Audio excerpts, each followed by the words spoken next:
Welcome back to Bakerwood Bunker. This is part 8 and pretty much the final part in my series showing the development of this small micro layout, some would say, based around an internal military railway system, an underground ammunition store. Where are we up to? Well, we're pretty much finished now with, I would say, about 90% of the scenic work. The whole area has had most of the scenery completed. There are just one or two little bits and pieces of detail I would still like to add, but most of the foliage and messy work, as it were, has been completed now.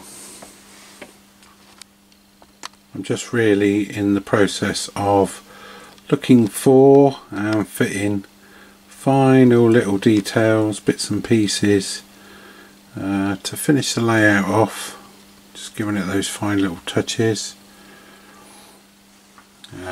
sort of signage, road signs, a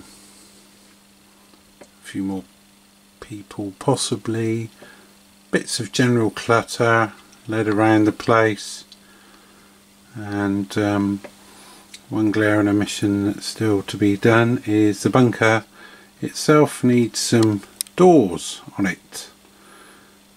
I've yet to do that, but we'll just have a look what's been done around the layout.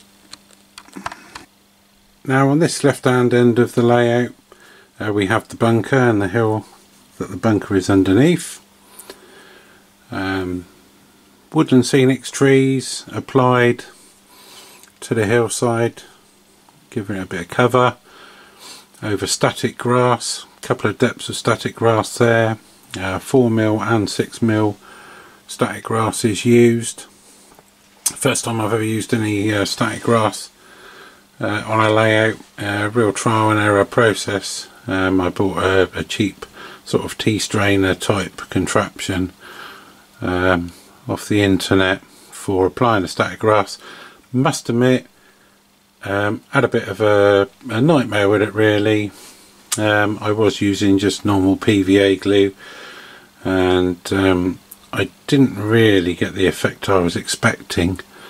I actually found that the static grasses stood more upright if I gave the glue a little bit of time to go off and then blew up a cheap balloon, rubbed it on my jumper, creating a static charge in it and a field, and then hovered that over the area that I'd grassed, and that did noticeably charge the fibres and make them stand a little more on end.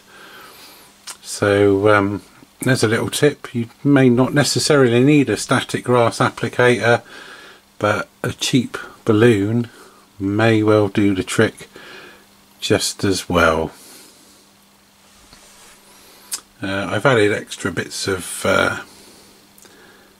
in the forest here under the trees, added a few more bits of sort of forest detritus. That's a Pico product, where bits of branch and trees have been cut down and what have you, left lying on the floor under the trees.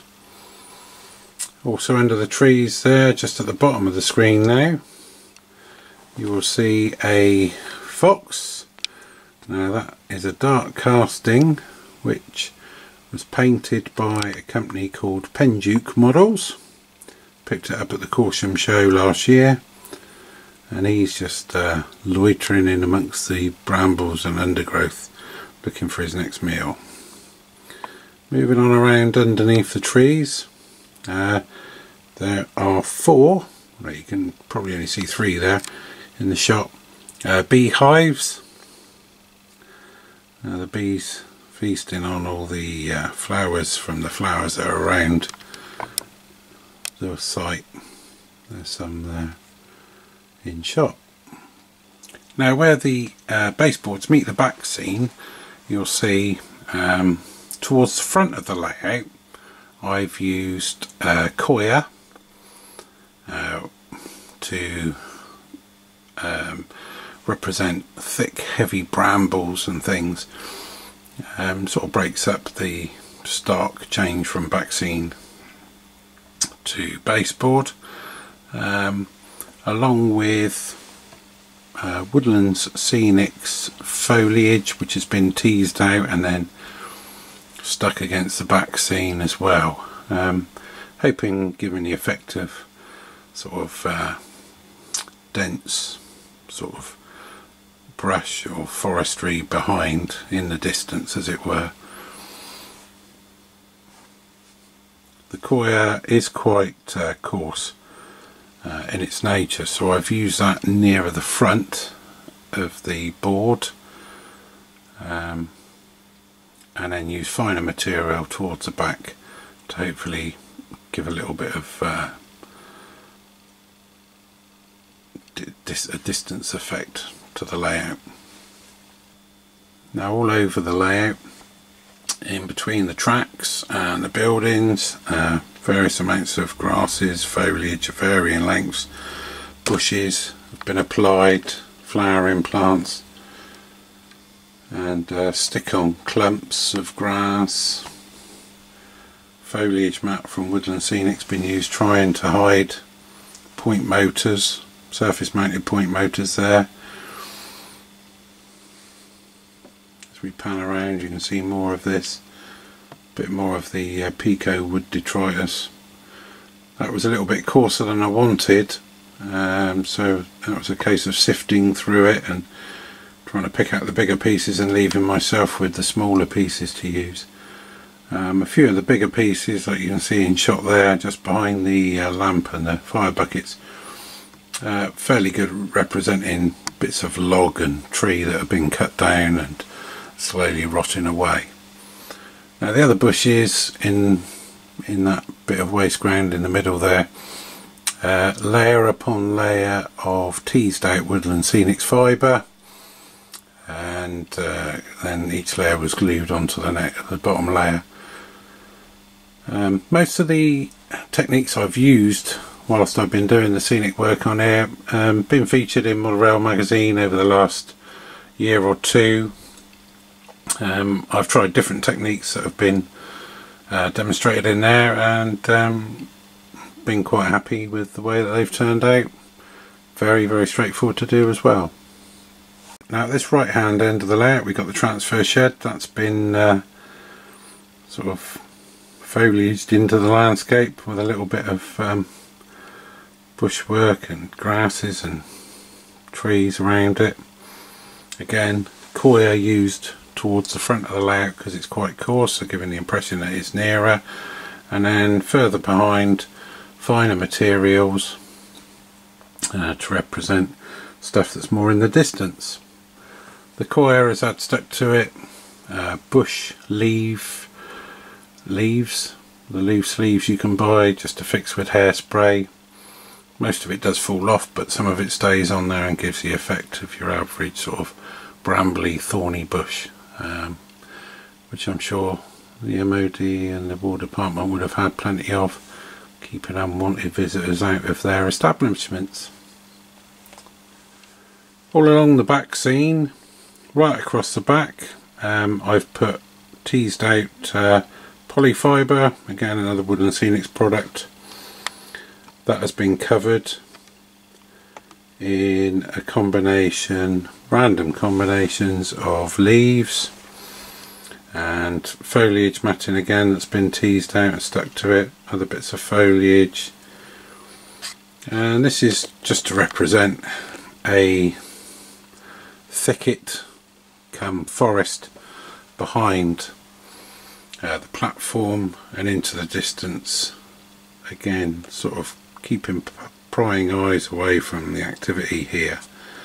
Quite pleased with how that went. It was a bit of a messy job. Spray adhesive onto the back scene and then setting the polyfibre onto it. That went quite well. I quite like the effect I got. Over in the corner there We've got the level crossing area, there's a couple of lamps and a few more bushes, trees up on the rock face where the line enters the yard. More coir again, more foliage, disguising where the trains go off scene. So now we've had a look at the work that's been done, let's run a couple of trains. The standard gauge stock at the moment is not DCC fitted, so I'm just using an old Hammer & Morgan clipper to control the standard gauge, so it's not the finest of controls. Hopefully in the next few weeks the 2 Longmore locos I got will be chipped. I'm still deciding whether to fit them with sound. I would like to, obviously there's the expense to consider, but with a small little layout like this that works indoors, it would be nice to have a bit of sound, even more so than like on my main line running outside, when sound gets a little bit lost. But on a little shunting layout like this, I think that's when DCC sound comes into its own, really. So anyway, less yabbing, let's see some trains running.